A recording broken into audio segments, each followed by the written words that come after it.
मित्रांनो फायनली आम्ही चाललेलो आहे ट्रिप वरती.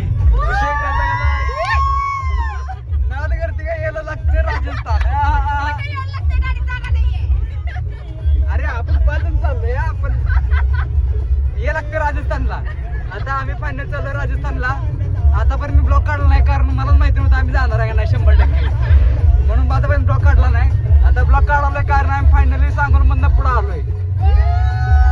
आता आमचा पहिला स्टॉप आहे त्र्यंबकेश्वर. तर मस्तपैकी ज्योतिबाचं गाणं लावलंय.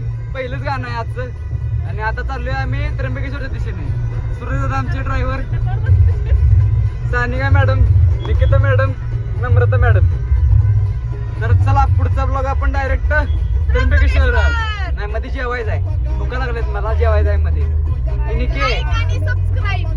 या लाईक इट जरा बस तू आ मेरे सीने से लग जा गले तू तेरे प्यार में धर ले मुझे.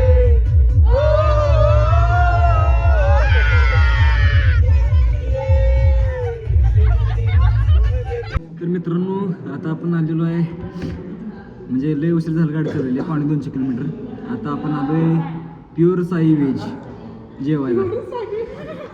हे बघा भात, काजूची भाजी, हे काय दगड का वरण भात थोडक्यात.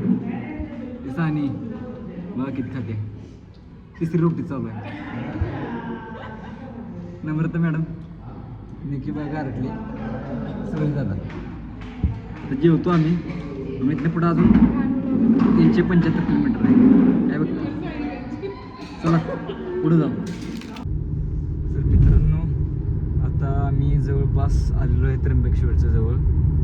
आता जवळपास वाजले 3:15 वाजले. 3:15 वाजून 3:15 वाजले. सुरेश अजून पण गाडी चालवतोय. आम्ही नाशिकमध्ये अजून एक अर्धा पाऊण तासात आम्ही पोहोचेल त्र्यंबकेश्वरमध्ये. इथून 30 किलोमीटरच्या आसपास आहे. बाकीची मागची सीटा सगळ्या झोपलेत. आणि आता मी तुम्हाला दाखवतो बाकीचा आमचा स्टे वगैरे कसं आहे ते पुढं बघूया आपण. आता मी नाशिकमध्ये. चला फायनली आपण पोचलेलो आहे त्र्यंबकेश्वरमध्ये. इथं आपण येऊन रूम घेतली 1500 रुपयाची. निवांतपैकी मी पसरलोय असा आता. तर हे आपल्या दिवसाचा शेवटचा पडाव आहे. म्हणजे दुसऱ्या दिवसात गेले हे पण असू द्या. उद्याचा ब्लॉग मी सकाळपासून चालू करतो म्हणजे ते दुसऱ्या दिवशी येतोय.